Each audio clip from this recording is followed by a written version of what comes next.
This is Galaxy News Hour live. Galaxy 4K टेलिभिजनको नियमित प्रसारण सुरु भएको छ। सन्तुलित समाचार, वस्तुनिष्ठ विश्लेषण र स्वस्थ मनोरञ्जनको मूल मन्त्रमा रहेर यथाशीघ्र सुसूचित गराउनु हाम्रो धर्म हुनेछ। अत्याधुनिक प्रविधिको उच्चतम प्रयोग गरी गुणस्तरीय सामग्री प्रस्तुत गर्ने हाम्रो प्रतिबद्धता छ। सूचनाको जंगलमा तपाईलाई भ्रमित पार्ने छैनौं। हाम्रो प्रयास भ्रमबाट मुक्त गर्नुहुनेछ। प्रशासक सहित हरेक सार्वजनिक पदाधिकारीका वाचा र व्यवहार सधैँ हाम्रो परीक्षणको कसीमा हुनेछन्। नेता वा अरू कसैका भाषण र प्रचारबाजी होइन, जनताका आवश्यकता, पीडा र अनुभूति हाम्रा प्राथमिकतामा रहनेछन्। सीमान्त समुदायका आवाजमा बल दिने हाम्रो अधिकतम प्रयास रहनेछ। ग्यालेक्सी न्यूज आवरमा आज हामी ग्यालेक्सी 4K टेलिभिजन शुभारम्भ समारोहको प्रत्यक्ष प्रसारण गर्नेछौँ।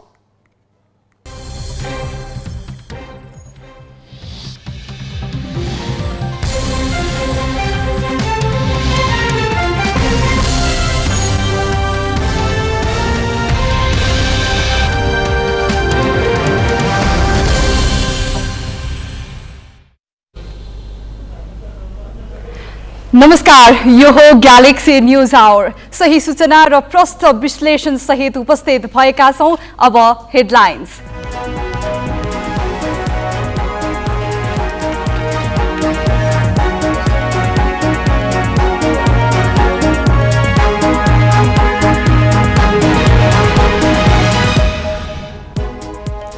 ग्यालेक्सी 4K टेलिभिजन नियमित प्रसारणमा उच्चतम प्रविधिबाट गुणस्तरीय सामग्री पस्कने प्रतिबद्धता। प्रधानमन्त्री देउबाद्वारा ग्यालेक्सी 4K टेलिभिजनको शुभारम्भ, सबै पुस्ताका रुचि समेट्ने राष्ट्रपति भण्डारीको विश्वास।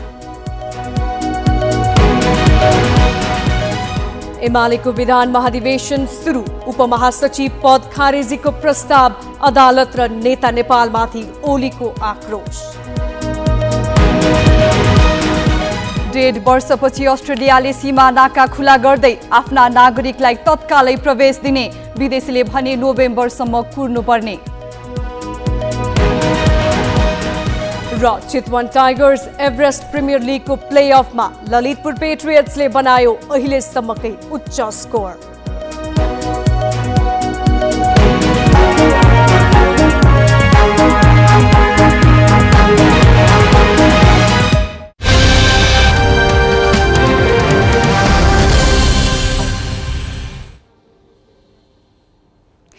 ग्यालेक्सी 4K टेलिभिजनको प्रसारण सुरु भएको छ। गोर्खा मिडिया नेटवर्क अन्तर्गत ग्यालेक्सी 4K टेलिभिजनको नियमित प्रसारण आज सुरु भएको हो। प्रधानमन्त्री शेरबहादुर देउवाले काठमाडौँमा एक समारोहका बीच टेलिभिजनको शुभारम्भ गरेका छन्। मनोरञ्जन, समाचार एवं सामाजिक विश्लेषणको नयाँ यात्राका रूपमा ग्यालेक्सी 4K सुरु भएको हो। टेलिभिजनका प्रबन्ध निर्देशक रवि लामिछानेले जनताको पक्षमा शासकलाई निरन्तर खबरदारी गर्ने र दर्शकले व्यक्त गर्ने प्रतिक्रियाका आधारमा परिमार्जित र परिष्कृत हुने बताएका छन्। उनले सत्तासँग कुनै आग्रह पूर्वाग्रह नराखी नागरिकका गुनासो र प्रश्न निर्भीक भएर सत्तालाई सोध्ने तथा शासकले बिर्सेका र समाजले ओझेलमा पारेका सीमान्तकृत वर्गको निरन्तर पक्षपोषण गर्ने स्पष्ट पारे। उनले समाज रूपान्तरणका लागि हुने साना ठुला सबै प्रयासलाई प्रोत्साहन गर्ने पनि बताए। पछिल्ला उच्चतम प्रविधिको प्रयोग, देशभर विस्तारित सञ्जाल, चर्चित रियालिटी शो र समाचारको फरक प्रस्तुति टेलिभिजनका विशेषता हुन्। शुक्रबार र शनिबार राति 9 बजे reality show Saregamapa little champs Nepal, शनिबार साँझ 7 बजे रामायण, आइतबार, मंगलबार र बिहीबार राति 9 बजे सीधा कुरा तथा बुधबार राति 9 बजे लाल मोहर प्रसारण हुनेछन्। को बन्छ करोडपति, क्राइम पेट्रोल र 9 बजे पनि शीघ्र प्रसारणको तयारीमा छन्। प्रसारण शुभारम्भको अवसरमा शुभकामना दिन पूर्व प्रधानमन्त्री एवं नेकपा एमालेका अध्यक्ष केपी शर्मा ओली, माओवादी केन्द्रका अध्यक्ष पुष्पकमल दाहाल, जनता समाजवादीका अध्यक्ष उपेन्द्र यादव लगायत विभिन्न राजनीतिक दलका नेता तथा विभिन्न पेशा व्यवसाय सम्बद्ध महानुभावहरू समारोहमा सहभागी छन्।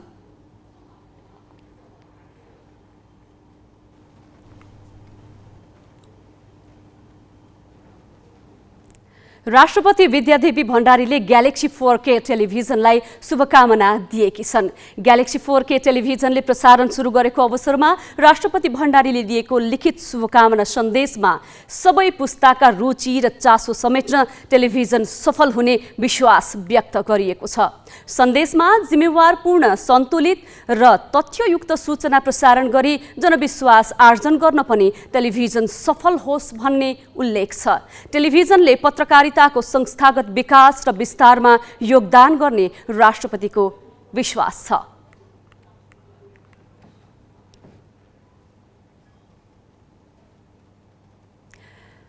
अब हामी शुभारम्भ समारोहतर्फ जोडिन्छौँ। त्यसका लागि हुनुहुन्छ सहकर्मी प्रमोद नेउपाने।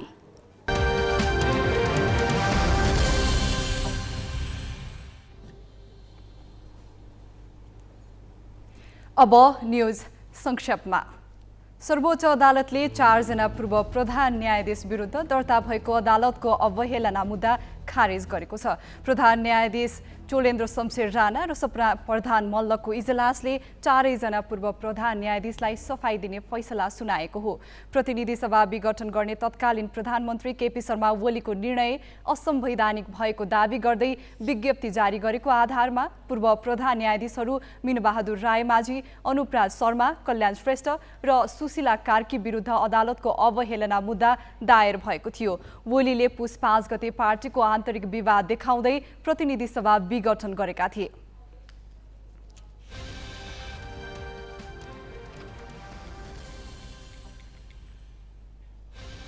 उडानका क्रममा जहाजमा देखिएका प्राविधिक समस्या समाधानका विषयमा सरकारी उपसमितिले छलफल थालेको छ।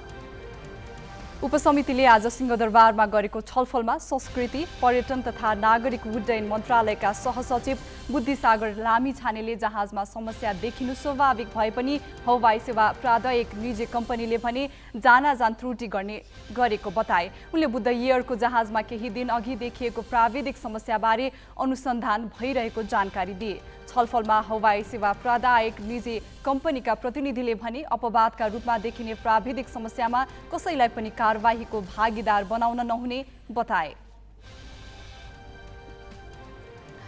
राष्ट्रपति विद्यादेवी भण्डारीले नागरिकको आकांक्षा अनुसार विकास निर्माणलाई तीव्रता दिनुपर्ने बताएकी छन्। जिल्ला समन्वय समिति महासंघको तेस्रो राष्ट्रिय सम्मेलनको आज काठमाडौँमा उद्घाटन गर्दै राष्ट्रपति भण्डारीले कृषि क्षेत्रको विकासका लागि उद्यमशीलताको अवसर र व्यवस्थापकीय सिप उपलब्ध गराउनु पर्ने बताइन्। विदेश जान बाध्य युवाका लागि सिपमूलक तालिमको व्यवस्था गरी रोजगारीको अवसर सुनिश्चित गर्नुपर्ने उनको भनाइ छ। उनले विद्यार्थीहरूलाई उपलब्ध गराइँदै आएको दिवा खाजाका लागि स्थानीय उत्पादनलाई समावेश गर्ने विषयमा जनप्रतिनिधिमूलक संस्था र शैक्षिक संस्थाको बीचमा आवश्यक सहकार्य र समन्वय हुनुपर्नेमा जोड दिइन्।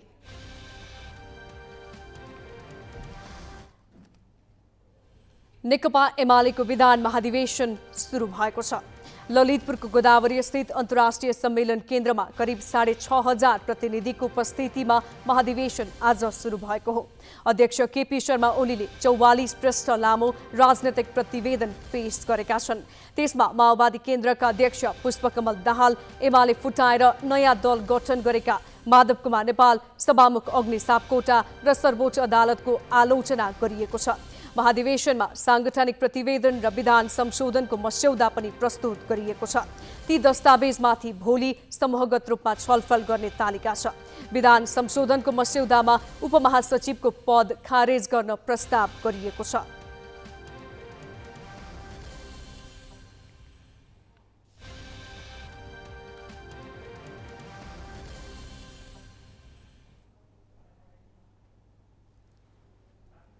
अब थप प्रसङ्ग साजना तामाङबाट। विभाजनको पीडाबाट तङ्ग्रिन नसकेको एमाले पार्टी संरचना नै उलटपुलट पारेर संगठनलाई गति दिने प्रयासमा छ। प्रमुख प्रतिपक्षी नेकपा एमालेका दोस्रो तहका अधिकांश नेता अहिले 66 वर्षभन्दा बढी उमेरका भए। 70 वर्षीय उमेर हदको व्यवस्था यथावत रहे ती नेताको नेतृत्वमा पुग्ने चाहना पूरा हुँदैन। 10औं महाधिवेशनबाट अध्यक्षमा केपी शर्मा ओलीले नै दोहोरिन चाहेका छन् भने 11औं महाधिवेशनमा उमेर हदले प्रतिस्पर्धी बन्नै पाइँदैन। त्यसैले महासचिव ईश्वर पोखरेल सहित दोस्रो तहका कतिपय नेता उमेर हदको विपक्षमा छन्। उनीहरू नेतृत्वमा पुग्ने बाटो खुला राख्न विधान संशोधन गराउने कसरतमा छन्। के आज सुरु भएको विधान महाधिवेशनले पार्टीको जिम्मेवारीमा रहने उमेर हद बढाउला त?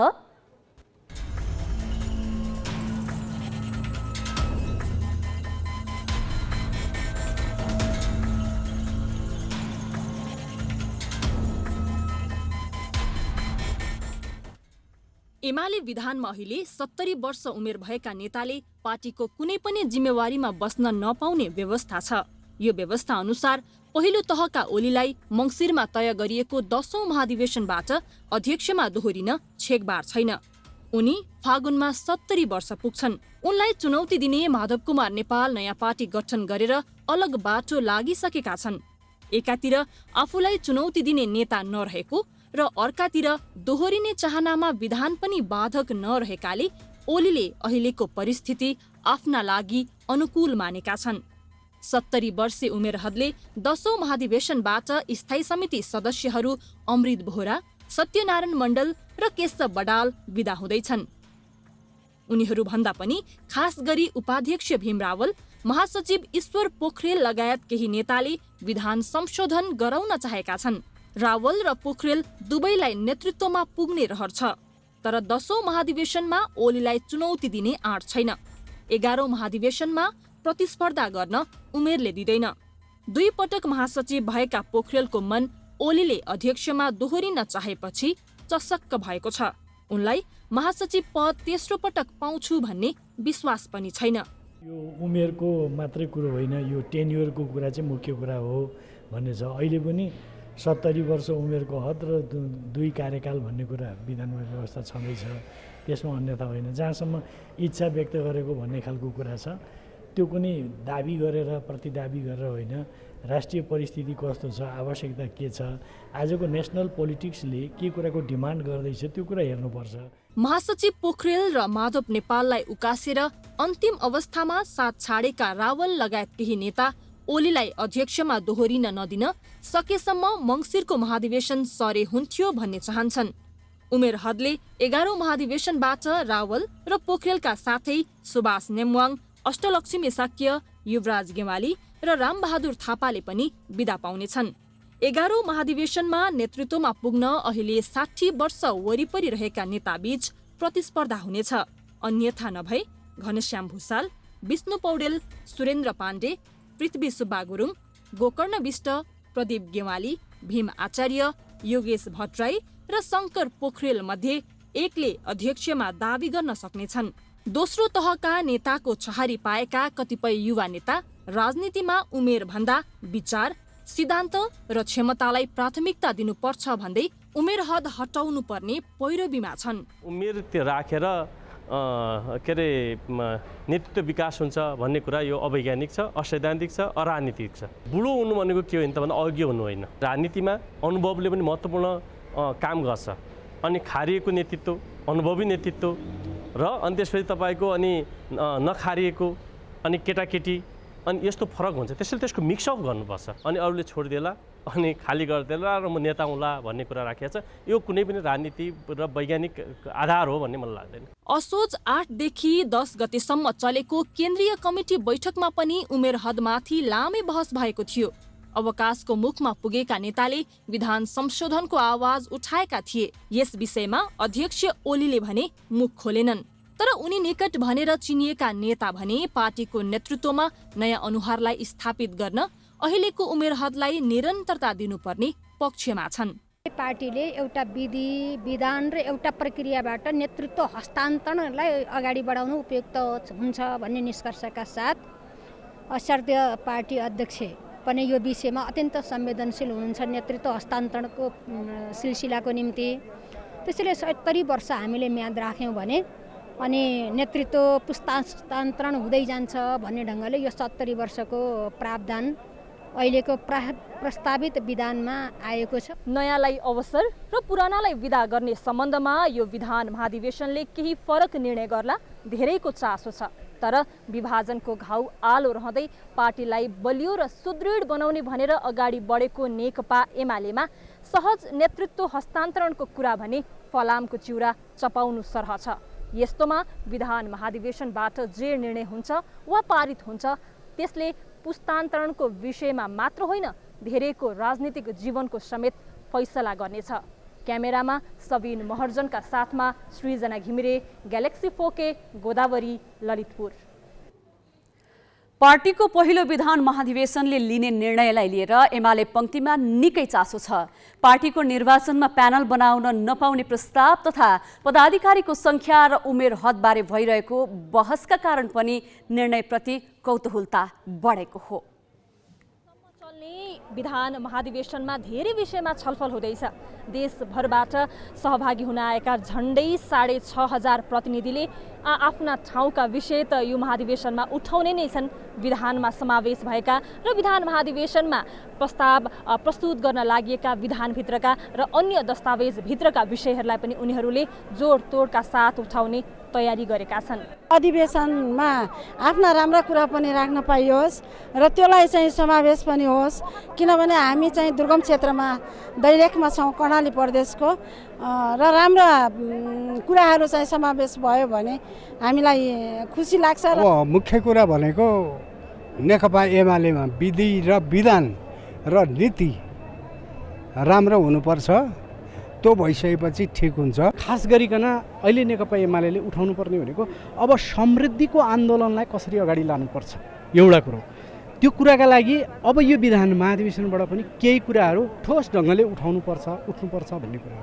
यसका लागि के छ भन्दाखेरि देशभरिकै हरेक ठाउँ, हरेक वर्ग, हरेक जाति, हरेक सम्प्रदायको बीचमा यो विधान महाधिवेशनले एउटा त्यो खालको आभास दियोस् कि अब समृद्धिको आन्दोलन, समृद्धिको अबको समय भनेको समृद्धि प्राप्तिको समय हो। त्यसका लागि यो महाधिवेशनले त्यो खालका नीति कार्यक्रमहरू तय गरोस् भन्ने एउटा महत्त्वपूर्ण कुरा। राजनीतिक दलका हुन् वा अन्य क्षेत्रका निर्वाचन समूह र प्यानल बनाएर लड्ने गरिएको प्रतिस्पर्धा हुने गरेको हामीले देख्दै आएका छौँ। नेकपा एमालेमा पनि विगतमा यस्तै अभ्यास हुँदै आएको थियो।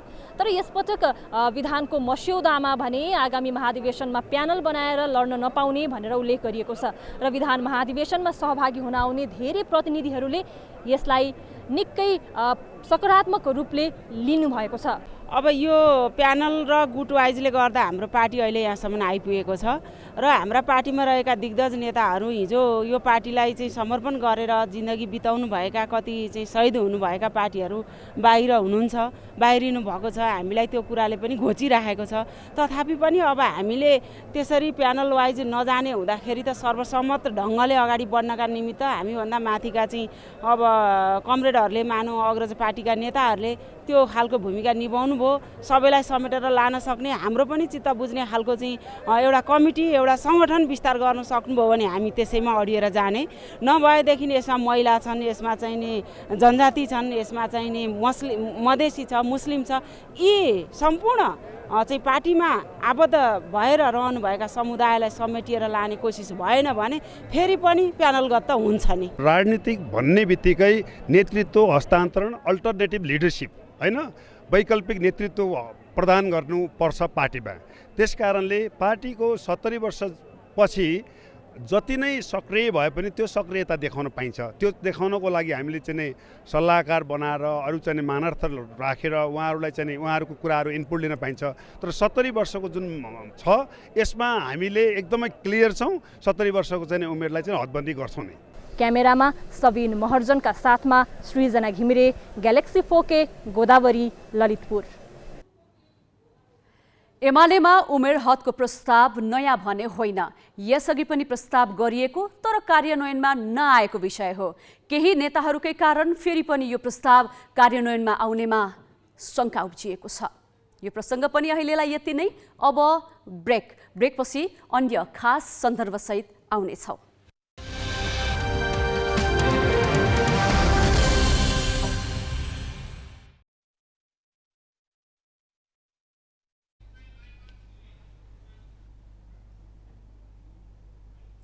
अब केही न्युज संक्षेपमा।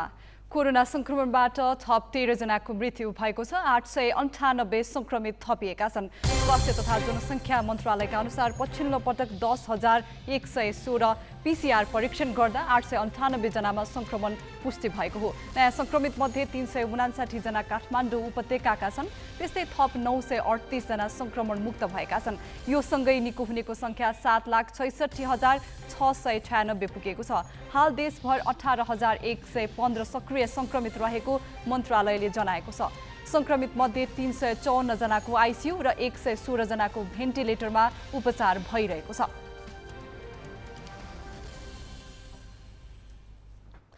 Chitwan tigers Everest premier league EPL को प्लेअफमा पुगेको छ।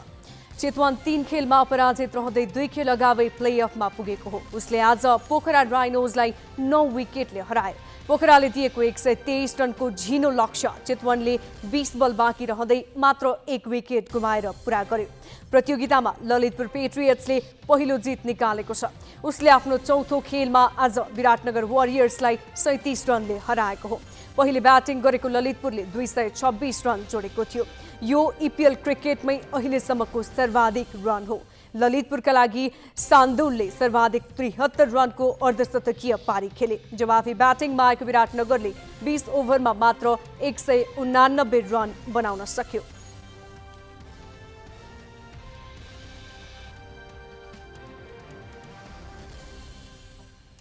अब केही समयपछि अर्थात् 9 बजे बालबालिकाको गायन reality show Sa Re Ga Ma Pa little champs लिएर आउनेछौँ। हामी ग्यालेक्सी न्युज आवरको अन्तिममा छौँ। जाँदै हेडलाइन्स।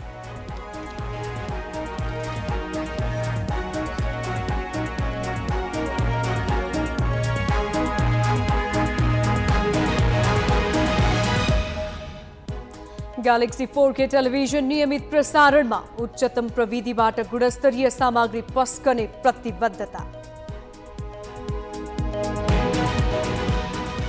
प्रधानमन्त्री देउबाद्वारा ग्यालेक्सी 4K टेलिभिजनको शुभारम्भ। सबै पुस्ताका रुचि समेट्ने राष्ट्रपति भण्डारीको विश्वास।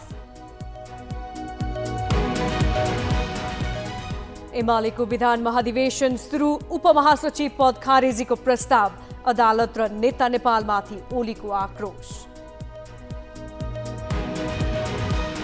1.5 वर्षपछि अस्ट्रेलियाले सीमा नाका खुला गर्दै आफ्ना नागरिकलाई तत्कालै प्रवेश दिने। विदेशीले भने नोभेम्बरसम्म कुर्नुपर्ने। र चितवन टाइगर्स एभरेस्ट प्रिमियर लिगको प्लेअफमा ललितपुर पेट्रियट्सले बनायो अहिलेसम्मकै उच्च score.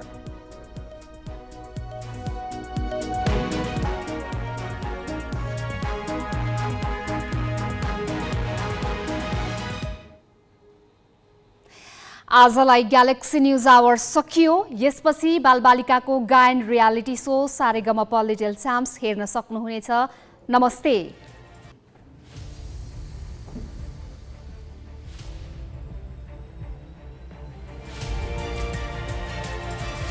This is Galaxy News Hour live.